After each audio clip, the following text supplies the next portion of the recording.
नमस्कार, मैं ज्योति मिश्रा आप सभी का शिव एस्ट्रो चैनल पर स्वागत करती हूँ। तो आइए चलते हैं।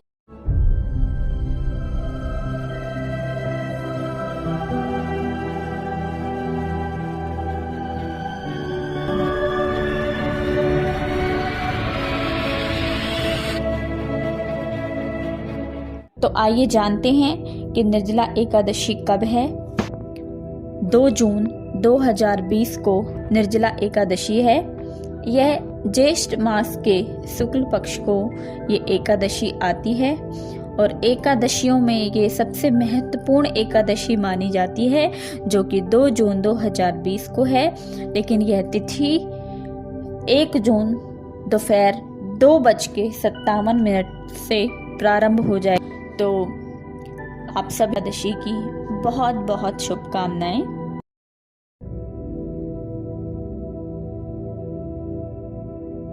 तो दोस्तों, निर्जला एकादशी का अपना एक अलग महत्व है। निर्जला एकादशी को करने से सभी एकादशियों का हमें फल मिलता है, ऐसी मान्यता है। साल में 24 एकादशियां आती हैं और अधिमास अगर आ जाए तो ये 26 हो जाती हैं। इस दिन भगवान विष्णु की पूजा करें, ओम नमो भगवते वासुदेवाय का जप करें और अपने मन को शांत रखें। बिल्कुल साफ सफाई का ध्यान रखें। तो आइए दोस्तों, निर्जला एकादशी के करने से क्या क्या फल मिलता है, क्या क्या लाभ होते हैं हमारे, उसके बारे में जानते हैं। देखिए, साल में 24 एकादशियां आती हैं और अधिमास को मिला करके 26 एकादशी हो जाती हैं। 26 एकादशियों को लेकर के 26 तरह के ही हमें लाभ मिलते हैं, फल मिलता है हमें। और वो 26 फल इस प्रकार हैं कि व्यक्ति निरोगी होता है, भूत पिशाच का भय खत्म होता है, संकट कटते हैं, पाप का नाश होता है, सर्व कार्य की सिद्धि होती है, सौभाग्य की प्राप्ति होती है, मोक्ष प्राप्त होता है, विवाह बाधा दूर होती है, चिंता दूर होती है, धन समृद्धि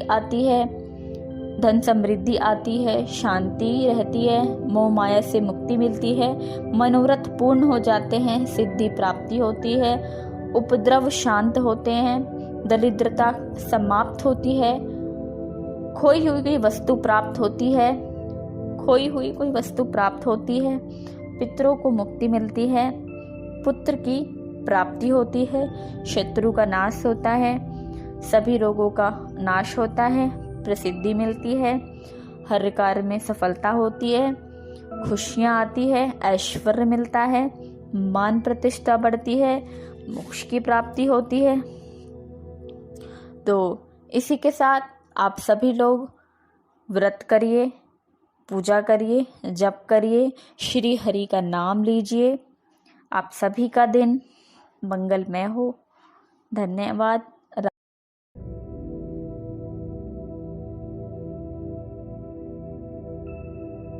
बोली विष्णु भगवान की जय।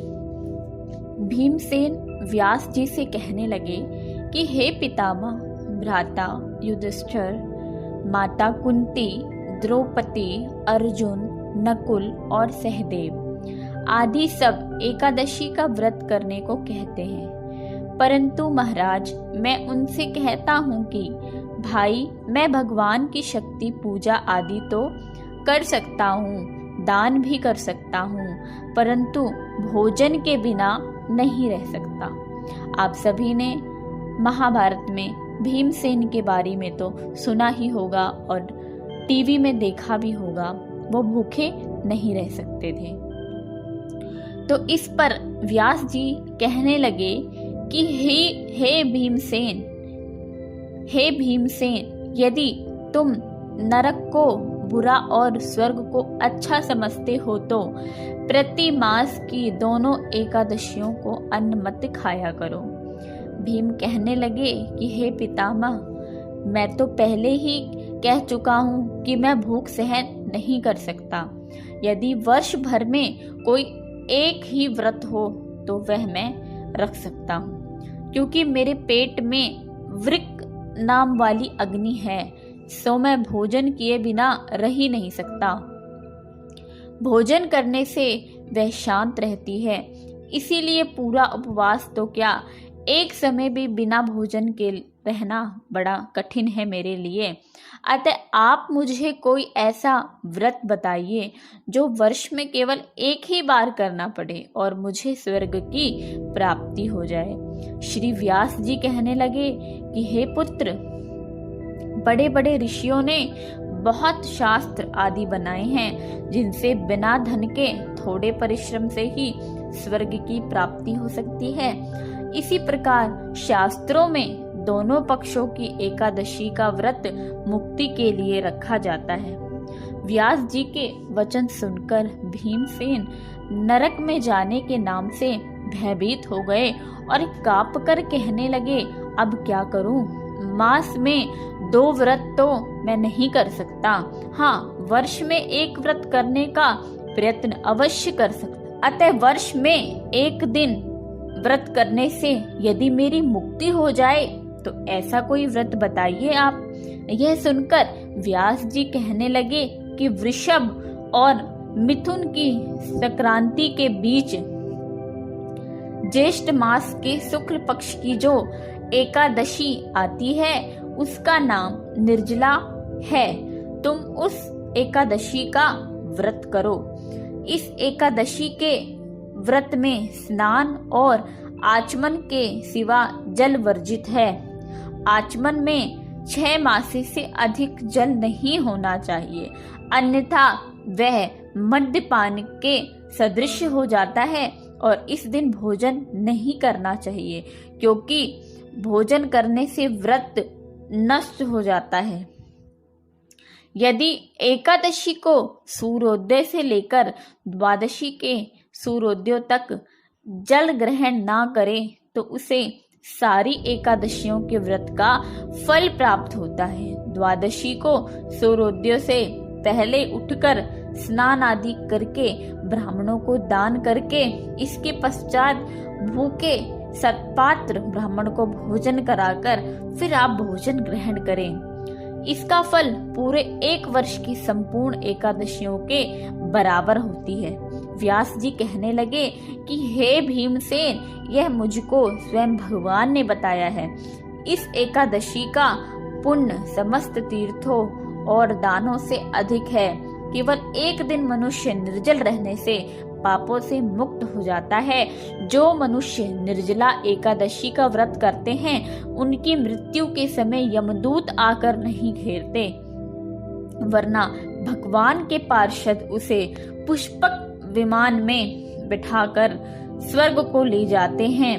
अतः संसार में सबसे श्रेष्ठ निर्जला एकादशी का व्रत है, इसीलिए यत्न के साथ इस व्रत को करना चाहिए।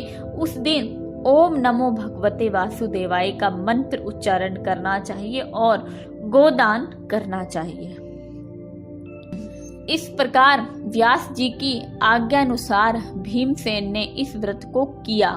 इसीलिए इस एकादशी को भीमसेनी या पांडव एकादशी भी कहते हैं। निर्जला एकादशी करने से पूर्व भगवान से प्रार्थना करें कि हे भगवान, आज मैं निर्जला व्रत करता हूँ, दूसरे दिन भोजन करूंगा। मैं इस व्रत को श्रद्धा पूर्वक करूंगा, अतः आपकी कृपा से मेरे सब पाप नष्ट हो जाएं।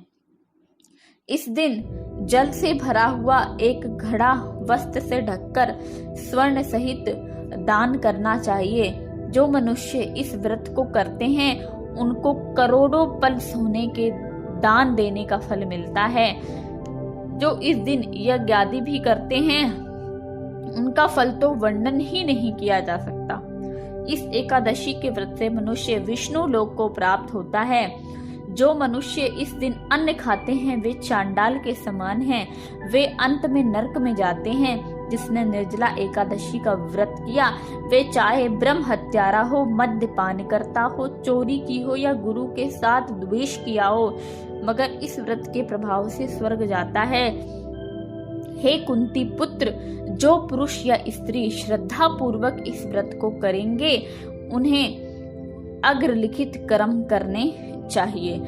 प्रथम भगवान का पूजन, फिर गोदान, फिर ब्राह्मणों को मिष्ठान व दक्षिणा देनी चाहिए तथा जल से भरे कलश का दान अवश्य करना चाहिए। निर्जला के दिन अन्न, वस्त्र, उपाहन यानी कि जूती आदि का दान भी करना चाहिए। जो मनुष्य भक्ति पूर्वक इस कथा को पढ़ते हैं, सुनते हैं, उन्हें निश्चय ही स्वर्ग की प्राप्ति होती है।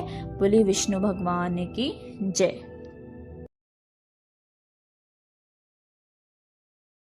व्रत में जितना महत्व व्रत का होता है, उतना ही महत्व उसके पारण करने का होता है। यानी एकादशी में जब भी हम इस व्रत का पारण करते हैं, इसको खोलते हैं, तो हमें विशेष ध्यान देना चाहिए कि द्वादशी की तिथि हो, त्रयोदशी ना लगे, उससे पहले ही हमें व्रत खोल देना चाहिए, द्वादशी में ही। और व्रत खोलने से पहले हमें उस दिन भी सुबह जल्दी उठ करके नहा धो करके किसी ब्राह्मण को, किसी गरीब दुखिया को दान करके फिर अन्न ग्रहण करना चाहिए। और अन्न सबसे पहले चावल या चावल से कोई बनी चीज हो, उसे ग्रहण करके आप व्रत खोल सकते हैं। आप सभी का दिन मंगलमय हो। धन्यवाद। राधे राधे।